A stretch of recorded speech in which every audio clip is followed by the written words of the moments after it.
देख रहे थे कैसे जो है वो एमीन्स की केमिकल प्रॉपर्टी, और हमने सबसे पहली केमिकल प्रॉपर्टी एमीन्स की देखी थी, क्षारीय प्रकृति। अगर अब हम एमीन का देखें, एल्किलेशन करा दें, तो बिल्कुल वैसे ही जैसे हॉफमैन अमोनोलाइसिस हम होती है, वैसे ही यहाँ पर एमीन का एल्किलेशन होगा, यानी कि RNH2 इसका अगर हम क्या करा दें, एल्किलेशन कराएं, RX से इसको रिएक्ट करें, तो इसमें से एक H, इसमें से एक X रिएक्ट करके HX बना देंगे और RNH यानी कि सेकेंडरी एमीन मिल जाएगा। ये सेकेंडरी एमीन यहीं मिल करके रुकेगा नहीं, जैसे हॉफमैन अमोनोलाइसिस में हमने पढ़ा था। फिर ये X और यहाँ बाद H से ये रिएक्ट करेगा, HX माइनस हो जाएगा। यहाँ पर भी आप लिख सकते हैं माइनस HX, यहाँ भी लिखिए आप माइनस HX, और रिएक्शन में क्या हो जाएगा, RNR। अब क्या हो गया, ये टर्शरी हो गया। अभी ये रुकेगा नहीं, आगे रिएक्शन क्योंकि चलती रहेगी, क्योंकि एल्किलेशन हम करा रहे हैं।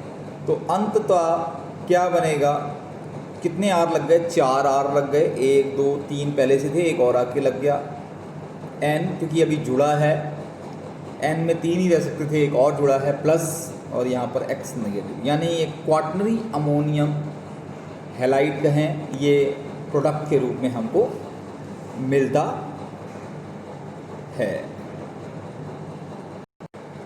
अब हम देखेंगे एसिलेशन। अब अगली जो रिएक्शन है वो हमारी है एसिलेशन।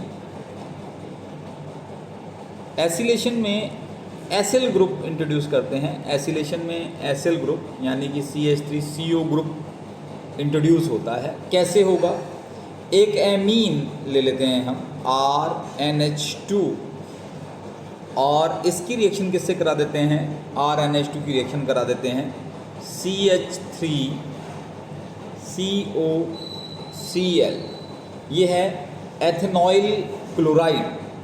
अब थोड़ा सा इस स्ट्रक्चर को हम थोड़ा ओपन करके बनाते हैं ताकि इस रिएक्शन को क्लियर कट समझ पाएँ। वैसे अगर प्रोडक्ट की बात करें तो यहाँ से Cl, यहाँ से H निकलेगा, और जो प्रोडक्ट हमारा मिलेगा वो एक्चुअल में RNHCOCH3, तो ये प्रोडक्ट हमको मिलेगा। अगर हम अब इसका नाम लिखना चाहेंगे तो यहाँ पे ये RCH3 भी हो सकता है, C2H5 भी हो सकता है, तो यहाँ पर लिखेंगे N एल्किल। एल्किल मतलब अगर ये एक कार्बन वाला होगा तो मैथिल, 2 कार्बन वाला होगा तो एथिल, N एल्किल। और ये क्या है, ये एस्टामाइड है, ये एमाइड बन चुका है इस समय, तो ये एस्टामाइड है। अब जब इसको, ये रिएक्शन होती कैसे है, थोड़ा इसको खोल करके क्लियर करते हैं, इसको ओपनली लेकर के चलते हैं। तो हम एक एथेनामाइन ले लेते हैं C2H5, एथिल ग्रुप लगा हुआ है, और हमने क्या ले लिया है, एथेनामाइन, यानी कि एमिनो ग्रुप, NH2 ग्रुप, दोनों हाइड्रोजन हमने ओपन करके दिखा दिए, यहाँ पर लोन पेयर दिखा दिया इसका। इसकी रिएक्शन हमने करा दी एसिल हैलाइड के साथ में, CH3C, यहाँ पर डबल बॉन्ड O, और यहाँ पर Cl। अभी क्या करेंगे हम, यहाँ जो ये रिएक्शन है, ये कैसे ये लोन पेयर इस कार्बन के पास जाएगा, क्यों जाता है, क्योंकि ये कार्बोनिल कार्बन का ऑक्सीजन जो है इलेक्ट्रॉन को इधर शिफ्ट कर लेगा। तो अभी इस रिएक्शन में, क्योंकि जब ये बॉन्ड शिफ्ट हो गया हमारे पास, तो ये जो बॉन्ड शिफ्ट हुआ है, इसमें बॉन्ड के शिफ्टिंग के बाद जो प्रोडक्ट बनेगा वो बनेगा C2H5N, ये भी H ऐसे ही रहने वाला है, ये भी H ऐसे ही रहने वाला है। अच्छा, इस H को थोड़ा सा चेंज कर देते हैं, इस H को यहाँ लगा देते हैं, इस H को यहाँ लगा देते हैं, तो ये वाला जो बॉन्ड है, क्योंकि इसने लोन पेयर दिए हैं, इस कार्बन के साथ जुड़ जाएगा। ये CH3 जैसा था इसको वैसे ही रहने दो, ये Cl जैसा है इसको वैसे ही रहने दो, और इसमें यहाँ पर ये O और क्योंकि ये बॉन्ड के इलेक्ट्रॉन शिफ्ट हुए हैं, ये बॉन्ड इलेक्ट्रॉन, तो ये नेगेटिव चार्ज यहाँ आ जाएगा।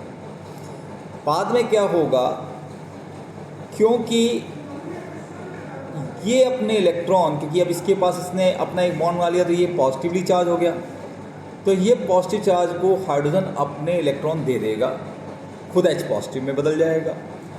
ये जो इलेक्ट्रॉन शिफ्ट हुए थे ये वापस चले जाएंगे, ये डबल बॉन्ड में शिफ्ट हो जाएगा।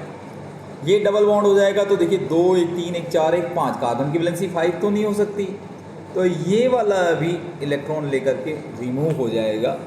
तो अगले स्टेप में ये H+ बन चुका है,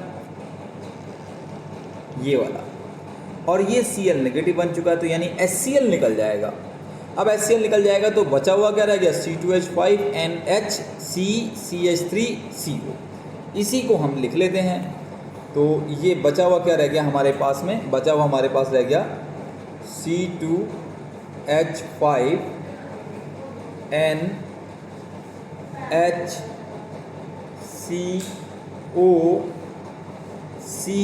COCH3, तो इसका नाम हो जाएगा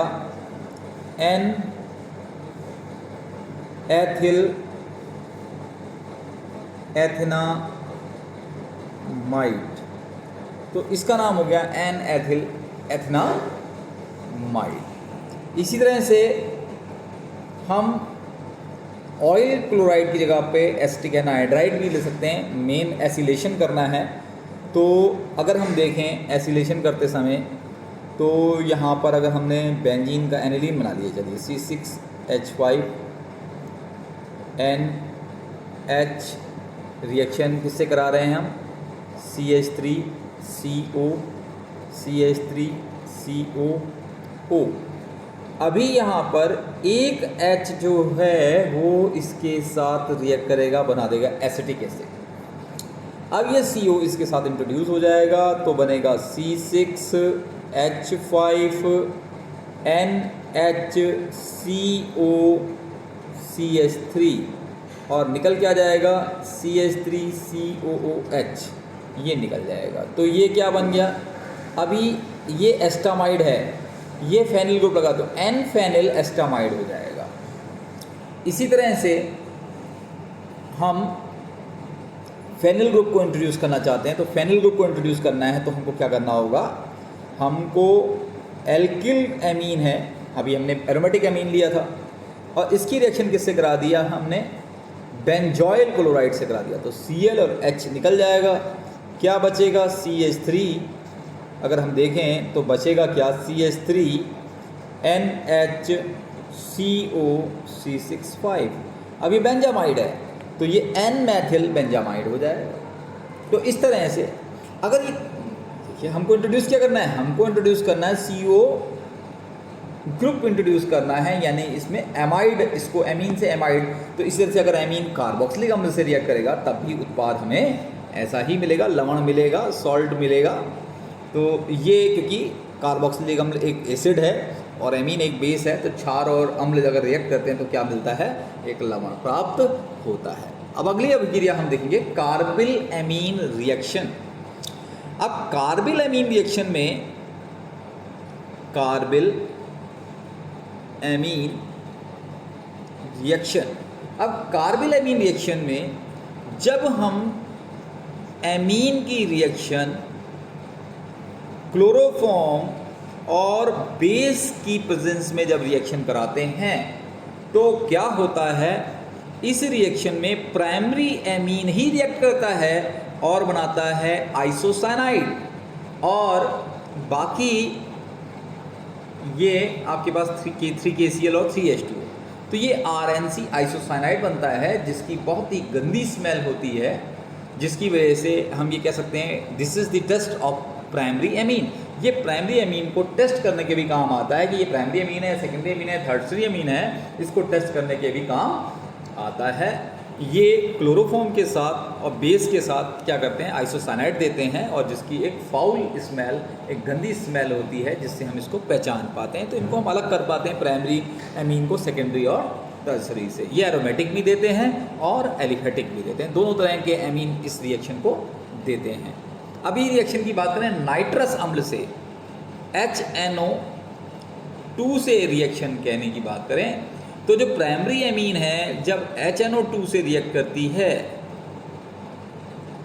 HNO2 को भी ऐसे बना लेते हैं, HONO बना लेते हैं, तो ये जब रिएक्ट करती है तो एक्चुअल में क्या होता है, जब ये प्राइमरी एमीन के साथ जब रिएक्शन इसकी होगी तो पहले बनेगा डायएजोनियम सॉल्ट, डायएजोनियम सॉल्ट बनेगा। ये एलिफेटिक हो एरोमेटिक हो, पहला स्टेप क्या है, डायएजोनियम सॉल्ट बनेगा। HNO2 ले लिया साथ में, और ये HNO2 किससे बना है, ये NNO2 और HCl के थ्रू फ्रेश बनाया गया है। तो जब ये रिएक्ट करता है तो बनाते हैं N2Cl डायजोनियम सॉल्ट, और ये डायजोनियम सॉल्ट की ऑटोमेटिकली अगर एल्किल वाला है तो हाइड्रोलाइसिस होती है और एल्कोहल बन जाता है, एल्कोहल बन जाता है। तो इस तरह से एल्कोहल का निर्माण होता है, या सीधे रिएक्शन भी कर सकते हैं आप। HNO2 से रिएक्ट करेंगे तो ये OH ग्रुप इसके साथ R के साथ इंट्रोड्यूस हो जाएगा और ये N2 निकल जाएगा और ये H2O निकल जाएगा। इस तरह से हमारे पास ROH N2 प्लस H2O जो है, अगर रिएक्शन की फाइनलाइज रिएक्शन अगर हम देखेंगे, अभी तो हमने HCl इसलिए लिया क्योंकि हमने इसको NC2 लिया है, और NC2 मतलब NaNO2 प्लस HCl, ये रिएक्ट करेगा तो क्या बनेगा, NaCl और HNO2। यही HNO2 जो है यहाँ रिएक्ट कर रहा है। एक्चुअल में HNO2 जब रिएक्शन के अंदर बनता है और फिर रिएक्ट करता है, जब ऐसा रेजेंट जो रिएक्शन के अंदर बनता है और रिएक्ट करता है, इसको बोलते हैं इन-सिटू रिएक्शन। अगर हमने रेजेंट को बाहर से बना करके अंदर इंट्रोड्यूस किया है तो वो रिएक्शन होती है एक्स-सिटू रिएक्शन। तो इस तरह से रिएक्शंस में ये याद रखना है, रेजेंट इन-सिटू है या एक्स-सिटू है। अब इसी जगह पर अगर हम एरोमेटिक ले लें तो एरोमेटिक में एग्जाम्पल, सिंपल से एग्जाम्पल, हमारे पास एनिलीन है NH2।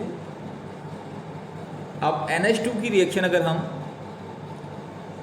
NaNO2 और HCl से कर दें 0 से 4 डिग्री सेंटीग्रेड टेम्परेचर पर, तो सबसे पहले बनता है diazonium chloride, N triple bond NCl negative और यहाँ पर पॉजिटिव, क्योंकि नाइट्रोजन ने क्षमता से ज़्यादा बॉन्ड बना लिया। तो ये बेंजीन डायजोनियम क्लोराइड, और ये लो टेम्परेचर पर स्टेबल भी है। बाद में ये अलग अलग रिएक्शन देता है, इस पर हम आगे और चर्चा करेंगे। अगली रिएक्शन अगर आप देखना चाहें, ये प्राइमरी, सेकेंडरी और टर्सरी एमीन के टेस्ट करने में भी काम आती है। एरिल सल्फोनिल क्लोराइड से अभिक्रिया, यानी कि C6H5SO2Cl, इसे आप एरिल सल्फोनिल क्लोराइड कह सकते हैं, से भी रिएक्शन अगर हम करते हैं तो ये प्राइमरी के टेस्ट में भी काम आती है, सेकेंडरी के टेस्ट में भी काम आती है और टर्सरी के टेस्ट में भी काम आती है। कैसे काम आती है जरा देखेंगे इसको। इसको हमने बना लेते हैं फिर से रिंग को। ये अगर थोड़ा सा SOOCl, ये बेंजीन सल्फोनिल क्लोराइड, इसकी रिएक्शन हमने करा दी HNC2H5। इस रिएक्शन में ये HCl निकल जाएगा तो ये बन जाएगा सल्फोनामाइड।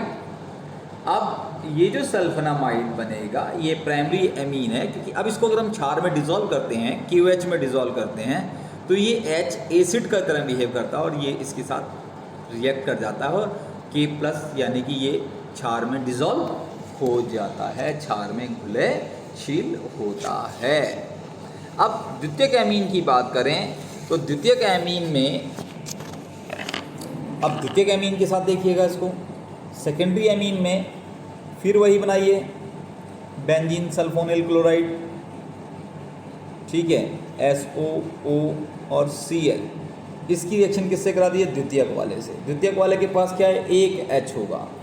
अब एक H होगा तो कोई दिक्कत नहीं है, एक H है तो एक HCl निकला, यानी कि ये बेंजीन सल्फोनिल क्लोराइड से रिएक्ट कर रहा है, लेकिन ये क्षार के साथ रिएक्शन नहीं करेगा क्योंकि अब H बचा ही नहीं, एसिडिक हाइड्रोजन नहीं है, तो ये KOH के अंदर डिज़ोल्व नहीं होगा।